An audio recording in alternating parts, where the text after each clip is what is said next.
ሰላም ጤና ይስጥልን ውድ ሪፖርተር ተከታታዮች የሰዓቱን ዜናዎች ቀጥዬ ያሰማችኋለሁ። በቅድሚያም አርዕስተ ዜና። በፌዴራል ከተሞች አጀንዳ ስር በስፋት ሲያከራክር የቆየው አዲስ አበባ የኦሮሚያ ክልል መንግስት ዋና መቀመጫ ትሁን፣ ይህም በህገ መንግስቱ ላይ ይጻፍ በሚል ከኦሮሚያ ክልል ተመካካሪዎች የቀረበው አማራጭ ተቀባይነት ሳያገኝ ቀርቷል። በትግራይ ክልል ጥቁር አሸንዳ በሚል በማህበራዊ ትስስር ገጾች የተቃውሞ ንቅናቄ ተጀምሯል። የክልሉ መንግስት በበኩሉ ማስጠንቀቂያ ሰጥቷል። ሌሎችንም ይዘናል። አብራችሁን ቆዩ።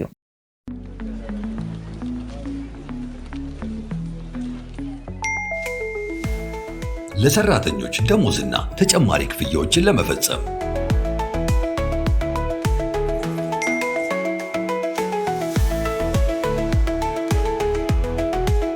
ከዶላር ዩሮ እንዲሁም ፓውንድ አካውንቱ ወደሚፈልጉት አካውንት ገንዘብ ለማስተላለፍና ክፍያ ለመፈጸም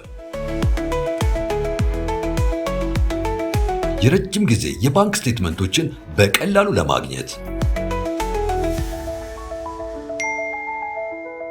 የበረራ ትኬትን ካሉበት ሆኖ ለመግዛት እንዲሁም ማረጋገጫ ደረሰኝን ለማግኘት በተጨማሪም የተለያዩ ድርጅቶን ክፍያዎች ለመፈጸም የኢትዮጵያ ንግድ ባንክን የኢንተርኔት ባንኪንግ አገልግሎት ሲመርጡ በየትኛውም ጊዜና ቦታ ፈጣን እንዲሁም ጥራት ያለው የኢንተርኔት ባንኪንግ አገልግሎት ለማግኘት ያስችላቸዋል። የኢትዮጵያ ንግድ ባንክ ሁሌም የሚተማመኑበት ባንክ። በፌዴራል ከተሞች አጀንዳ ስር በስፋት ሲያከራክር የቆየው አዲስ አበባ የኦሮሚያ ክልል መንግስት ዋና መቀመጫ ትሁን፣ ይህም በህገ መንግስቱ ላይ ይጻፍ በሚል ከኦሮሚያ ክልል ተመካካሪዎች የቀረበው አማራጭ ተቀባይነት ሳያገኝ ቀረ። ይህ ጉዳይ ተሻሽሎ ሁሉም ክልሎች የራሳቸውን ርዕሰ ከተማ መምረጥ እንዲችሉ በህገ መንግስቱ ላይ ይደንገግ የሚል ምክረ ሀሳብ ቀርቧል። በ500 የስራ ቡድን መግባባት ላይ የተደረሰባቸው ምክረ ሀሳቦች ለማቀናጀት የተቋቋመው 120 አባላት ያሉት ቡድን በስምንቱ የስራ ቡድን የተቀናጁትን ምክረ ሀሳቦች በትላንትናው ዕለት ለእያንዳንዱ የስራ ቡድን ቀርቧል። በዚህም ለ8 ዋና ዋና አጀንዳዎችና ለ96 ንዑሳን አጀንዳዎች 476 ምክረ ሀሳቦች ቀርበዋል። በፌዴራል ከተሞች አጀንዳ ስር በስፋት ሲያከራክር የቆየው የአዲስ አበባና ድሬዳዋ ከተሞችን በሚመለከት የተሰጡ ምክረ ሀሳቦች በ500 የስራ ቡድኑ ለሚገኙ ለሁሉም ተመካካሪዎች ቀርበዋል። በዚህም አዲስ አበባ የፌዴራል መንግስት አካል ሆና ራሷን በራሷ እንድታስተዳድር የሚለው አንደኛው ምክረ ሀሳብ ሆኖ ቀርቧል። የኦሮሚያ ክልል ከአዲስ አበባ የሚያገኘው ልዩ ጥቅም የሚለው አገላለጽ ቀርቶ የጋራ ጥቅም በሚል እንዲስተካከል ሌላኛው ምክረ ሀሳብ ሆኖ ቀርቧል። አዲስ አበባ የኦሮሚያ ክልል መቀመጫ መሆኗን በተመለከተ ደግሞ ሁለት ምክረ ሀሳቦች ቀርበዋል። በዚህም ሁሉም ክልሎች የራሳቸውን ርዕሰ ከተማ መምረጥ እንዲችሉ በህገ መንግስት ይደንገግ የሚለው አንደኛው ምክረ ሀሳብ ሲሆን በህገ መንግስቱ አንቀጽ 49 አዲስ አበባ የኦሮሚያ ክልል መቀመጫ ከመሆኗ ጋር ተያይዞ በከተማዋና በክልሉ መካከል ያለው ግንኙነት በህግ ይደንገግ የሚለው ሌላኛው ምክረ ሀሳብ ነው። ከዚህ በተጨማሪ ከተማዋ ገቢውን መሰረት ያደረገ በጀት እንዲበጀትላት፣ የራሷ የሆነ ጠቅላይ ፍርድ ቤት፣ የተጠናከረ የፖሊስ ኮሚሽን እንዲኖራትና በከተማዋ ውስጥ የሚሰየሙ የሰፈር ስሞች የሀገር አንድነትንና የሁሉንም ማህበረሰብ ውክልና እንዲኖራቸው እንዲደረግ ምክረ ሀሳብ ቀርቧል። የፌዴራል የስራ ቋንቋዎች የአዲስ አበባ የስራ ቋንቋ ሆነው እንዲቀጥሉ ከመግባባት መደረሱም ቀርቧል። ሆኖም ከፌዴራል ከተሞች አጀንዳ ውጭ ያሉ የኦሮሚያ ክልልን ወክለው የመጡ ተመካካሪዎች በአዲስ አበባ ጉዳይ ላይ የቀረበው ምክረ ሀሳብን በተመለከተ እንደገና ሲከራከሩና ለኮሚሽኑ ቅሬታ ለማቅረብ ሲሞክሩ ተስተውሏል። ድሬዳዋ ከተማን በተመለከተ ደግሞ ተጠሪነቷ ለፌዴራል መንግስት እንዲሆን የምትተዳደርበትም ቻርተር በህገ መንግስቱ እውቅና እንዲሰጠው ምክረ ሀሳብ ሆኖ ቀርቧል። በሌላ በኩል በመንግስት አደረጃጀትና ቅርጽ እንዲሁም የፖለቲካ ስርዓት፣ የፖለቲካ ውክልናና የምርጫ ስርዓት አጀንዳ ስር የሀገሪቱ አስተዳደር ስርዓት ፓርላሜንታዊ ሆኖ እንዲቀጥል፣ የሀገሪቱ መሪ ፕሬዝዳንት እንዲሆን፣ ከፓርላማም እንዲመረጥ፣ የጠቅላይ ሚኒስትሩና የፕሬዝዳንቱ ስልጣንና ተግባርን ጠቅልሎ እንዲወጣ በአብዛኛው ምክረ ሀሳብ ቀርቧል። ሆኖም የሀገሪቱ አስተዳደር ፕሬዝዳንታዊ ሆኖ የሀገሪቱ ፕሬዝዳንት በህዝብ በቀጥታ እንዲመረጥ የሚል ደግሞ በአማራጭ ምክረ ሀሳብነት መያዙ ተገልጿል። የሀገሪቱ መሪ የስልጣን ዘመን 6 ዓመት ሆኖ ለሁለት ዙር እንዲደረግ፣ የክልል መሪዎችም ከፌዴራሉ ጋር ተመሳሳይ እንዲሆን ሌላው የቀረበ ምክረ ሀሳብ ነው። በዚሁ አጀንዳ ስር የራስን እድል በራስ የመወሰን መብትን በተመለከተ የብሔሮች ብሔረሰቦችና ህዝቦች መብት በሚል የሚታወቀው አንቀጽ 39 የራስን እድል በራስ የመወሰን መብት የሚሰጥ በመሆኑ ሙሉ በሙሉ ሳይሻር እስከ መገንጠል የሚለው ሀረግ ብቻ ከድንጋጌው እንዲወጣና ባለበት እንዲቀጥል ምክረ ሀሳብ መቅረቡ ታውቋል። ዛሬ ነሐሴ 14 ቀን 2018 ዓ.ም ደግሞ በትላንትናው ዕለት የአጀንዳ አጣጣሚዎች ባቀረቡት ምክረ ሀሳብ ላይ የስምንቱ የስራ ቡድኖች የራሳቸው አጀንዳን በተመለከተ የሰጡትን አስተያየትና ግብአቶችን ጨምሮ የመጨረሻው ምክረ ሀሳብ ለ4000 ተመካካሪዎች እንደሚቀርብ ነገ ነሐሴ 15 ቀን 2018 ዓ.ም ደግሞ የስምንቱ የስራ ቡድኖች የተጠቃለለ የአጀንዳ ሰነድ ርክክብ ተደርጎ የመጨረሻ ጉባኤው ይጠናቀቃል ተብሎ እንደሚጠበቅ ሪፖርተር ከኮሚሽኑ ያገኘው መረጃ ያሳያል። ሐምሌ 8 ቀን 2018 ዓ.ም የተጀመረውን ሀገራዊ የምክክር ጉባኤ ወቅታዊ ሁኔታን አስመልክቶ ትላንት መግለጫ የሰጡት የኮሚሽኑ ምክትል ዋና ኮሚሽነር ሂሩት ገብረስላሴ 120ዎቹ አጀንዳ አጠናቃሪዎች ከስምንቱም ቡድኖች የሚሰጡትን የመጨረሻ ግብአቶችና አስተያየቶችን በማካተት የመጨረሻውን ሰነድ ዛሬ ነሐሴ 14 ቀን 2018 ዓ.ም ለሁሉም ተሳታፊዎች እንደሚያቀርቡ ተናግረዋል። በትላንትናው ዕለት የመጨረሻው ውሳኔ ለ4000 ተሳታፊዎች ቀርቦ እንደሚጸድቅ ኮሚሽኑ አስቀድሞ አስታውቆ የነበረ ቢሆንም አጀንዳ የሚያጣጥመው 120 አባላት ያለው ቡድን ስራ ከፍተኛ ጥንቃቄ ስለሚፈልግና በቂ ጊዜ ስላስፈለገው ትላንት ሳይጸድቅ መቅረቱ ተገልጿል። ከሐምሌ 8 ቀን 2018 ዓ.ም ጀምሮ ምክክር ተደርጎባቸው ልዩነት የተያዘባቸውን ምክረ ሀሳቦች ኮሚሽኑ ተቀብሎ በማቋቋሚያ አዋጅ ቁጥር 1265/2014 አንቀጽ 9 መሰረት በተሰጠው ስልጣን ለሀገር በሚጠቅም ሁኔታ እንደሚያደራጃቸውና ለሚመለከታቸው ውሳኔ ሰጪ አካላት እንደሚያቀርባቸው ሪፖርተር ከኮሚሽኑ ለማረጋገጥ ችሏል። ኮሚሽኑ የሀገራዊ ምክክር ጉባኤ አጀንዳዎችን፣ የምክክሮቹን ሂደት፣ በምክክሮቹ የተገኙ ምክረ ሀሳቦችን እንዲሁም ምክረ ሀሳቦቹ በተግባር ላይ ሊውሉ የሚችሉበትን ስልት የሚገልጽ ሰነድ በማዘጋጀት ለሕዝብ ተወካዮች ምክር ቤት ለአስፈጻሚ አካሉና ሌሎች ለሚመለከታቸው የመንግስት አካላት እንደሚያቀርብና ለሕዝብም ይፋ እንደሚያደርግ ተመላክቷል። ኮሚሽኑ መንግስት ከሀገራዊ ውይይቶች የሚገኙ ምክረ ሀሳቦችን በተግባር ላይ ለመዋል እንዲችል ግልጽና ተጨባጭ የሆነ እቅድ እንዲያዘጋጅ አስፈላጊውን እገዛ እንደሚያደርግ የምክረ ሀሳቦቹም አፈጻጸም ለመከታተል የሚያስችል ስርዓት እንደሚዘረጋ ተጠቅሷል። በትግራይ ክልል ጥቁር አሸንዳ በሚል በማህበራዊ ትስስር ገጾች የተቃውሞ ንቅናቄ ተጀመረ። የክልሉ መንግስት በበኩሉ የፌዴራል መንግስት ሴራን እያራመዱ ነው ያላቸው አካላት ላይ እርምጃ እንደሚወስድ አስጠንቅቋል።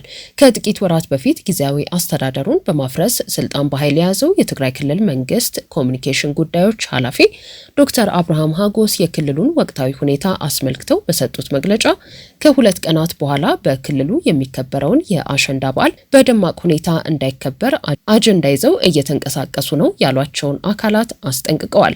ኃላፊው ይህንን ያሉት ዘውዱ ሀፍቱ የተባለች ወጣት ላይ ከ2 ዓመታት በፊት የግድያ ወንጀል የፈጸሙ ወንጀለኞች የዕድሜ ልክ ጽኑ እስራት ተወስኖባቸው የነበረ ቢሆንም ከክስ መዝገቡ አንድ የሰነድ ማስረጃ ጠፍቷል በሚል ምክንያት በነጻ እንዲወጡ በፍርድ ቤት መወሰኑን ተከትሎ ተቃውሞ በመበርታቱ ነው። ሁኔታው ከሌሎቹ ጥቃቶች በተለየ መልኩ አነጋጋሪ እንዲሆን ምክንያት የሆነው ግድያውን ፈጽመዋል ከተባሉት ወንጀለኞች መካከል አንደኛው በክልሉ ካሉ የክፍለ ጦር አዛዦች መካከል አንዱ የሆኑት ኮሎኔል ገብረስላሴ በላይ ልጅ መሆኑ ነው። በክልሉ ያሉ 9 የሲቪል ማህበረሰብ ድርጅቶች እንዲሁም የማህበረሰብ አንቂዎች ጥቁር አሸንዳ የሚል ንቅናቄን በማህበራዊ ትስስር ገጾች ላይ ፈጥረው በዓሉ ጥቃት ደርሶባቸው ፍትህ ላላገኙ ሴቶች መታሰቢያ እንዲውል እየተንቀሳቀሱም ይገኛሉ። የክልሉ ኮሚኒኬሽን ጉዳዮች ኃላፊ ዶክተር አብርሃም ሀጎስ ግን የሴቶች ጥቃት የሁሉም ህብረተሰብ ህመም እንደሆነ በመጥቀስ እስካሁን ወደ ህግ ያልቀረቡ ጉዳዮች ካሉ ወደ ህግ እንዲቀርቡ፣ በህግ ሂደት ላይ ያሉትም ተገቢውን የህግ አግባብ ተከትለው እንዲሄዱ ማድረግ እንደሚገባ ነው የተናገሩት። እንቅፋት የገጠማቸው ወይንም የአሰራር ጉድለት የታየባቸው የፍትህ ሂደቶች ካሉ በህጉ መሰረት እንዲታረሙ የሚደረግበት አግባብ ስላለ በዛ መሰረት ተፈጻሚ እንዲደረግ መንቀሳቀስ እንጂ መሰል ሁነቶችን ሽፋን በማድረግ የክልሉ ህዝብ መገለጫ የሆነውን የአሸንዳ በዓል የማይገለጽባቸው መንገዶች መከተል አግባብ እንዳልሆነ ገልጸዋል።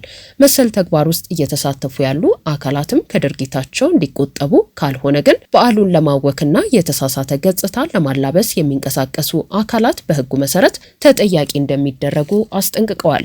በዓል አሸንዳ ከጋጥሙ ዝኽእሉ ጸገማት ችግራት ኩሎም ወለድስ ይኹኑ ደቂ ኣንስትዮ ኣሕዋትና ይኹኑ ካልኦት ዝምልከቶም አካላት ናይ ጸጥታ ማሕበራትና እውን እቲ በዓል ብዝሐሸ ብርኪ ድሙቕ እውን ኮይኑ ውቁብ እውን ኮይኑ ግን ድማ ሰላማዊ بزخون من قد زخون يكون عين الصقم كي قاتمة عملا تجراي بزحشان بزوق كمان من قد سلامون كوينو حلف نخجبر من قستين أي بعلو سعر خجبريو من قست زجورة سعر طرح أخوله يكونن كلاتنا كم حزبي ناي بعلتنا تراخن واسع خن كإلا لنا دكانستي حواتنا ون ከክልሉ የጸጥታ ሁኔታ ጋር በተያያዘ የህዝቡን ህልውና ለማስጠበቅ መጠነ ሰፊ ስራዎች እየተሰሩ እንደሆነ ጠቅሰው በየጊዜው የሚሰራጩት የሐሰት ፕሮፓጋንዳዎች ግን እንቅፋት መሆናቸውን ተናግረዋል።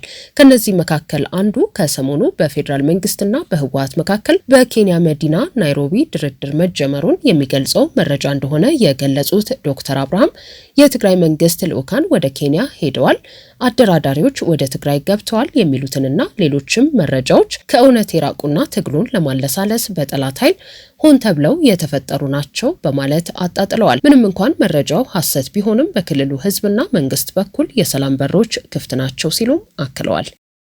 ኢትዮጵያውያን አካባቢን መሰረት ያደረገ ጎራ በመፍጠር ሳውዲ አረቢያ ውስጥ በገጠራማ አካባቢዎች እርስ በርስ እየተጋጩ ነው ሲል መንግስት አስታወቀ። ወንጀለኞችን ለመያዝ የሚያግዝ ማንኛውንም መረጃና ጥቆማ በአስቸኳይ ለኤምባሲው እንዲቀርብ ተጠይቋል። በሳውዲ አረቢያ ሪያድ የሚገኘው የኢትዮጵያ ኤምባሲ ትላንት ነሐሴ 13 ቀን 2018 ዓ.ም እኩለ ሌሊት ባሰራጨው መግለጫ ሳውዲ አረቢያ የሚገኙ ኢትዮጵያውያን እርስ በርስ እየተጋጩ መሆኑን ተከትሎ ከሀገሪቱ መንግስት ጋር በመተባበር በህግ ለመጠየቅ እየሰራ መሆኑን አስታውቋል።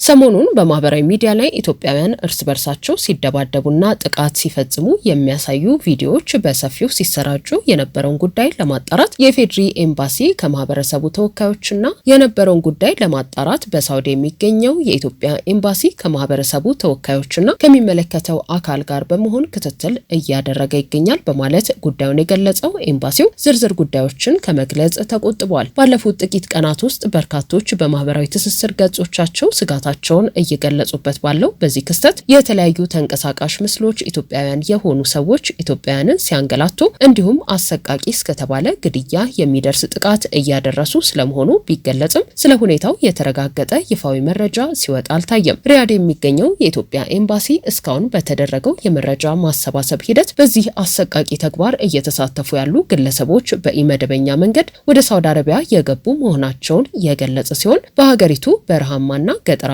አካባቢዎች በመመሸግ ምክንያታቸው በግልጽ ባልታወቀ ጉዳይ ኢትዮጵያውያን አካባቢን መሰረት ያደረገ ጎራ በመፍጠር እርስ በርስ እየተጋጩ ይገኛሉ ብሏል። እስካሁን በተደረገው ጥረት አንድ ተጠርጣሪ በሳውዲ አረቢያ ፖሊስ ቁጥጥር ስር እንዲውል መደረጉ የተገለጸም ሲሆን ከዚህ ጋር ተያይዞ የሪያድ ኤምባሲ ጉዳዩን አጣርተው ከምንጩ ለማድረግና በዚህ አሰቃቂ ተግባር ተሳታፊ ሆነው የተገኙትን ለህግ ለማቅረብ እየሰራ ይገኛል በማለት አስታውቋል። የኢትዮጵያ መንግስት እንደገለጸው ድርጊቱን ለማስቆምና ወንጀለኞችን ለህግ ለማቅረብ በሪያድ የሚገኙ የሀገር ሽማግሌዎች ጋር በኤምባሲው በኩል በቅርበት እየተሰራ ሲሆን እነዚህ ወንጀለኞችን ለመያዝ የሚያግዝ ማንኛውንም ተያያዥ መረጃ ወይንም ጥቆማ በአስቸኳይ ለኤምባሲው እንዲያቀርቡ ሲል ጥሪ አቅርቧል።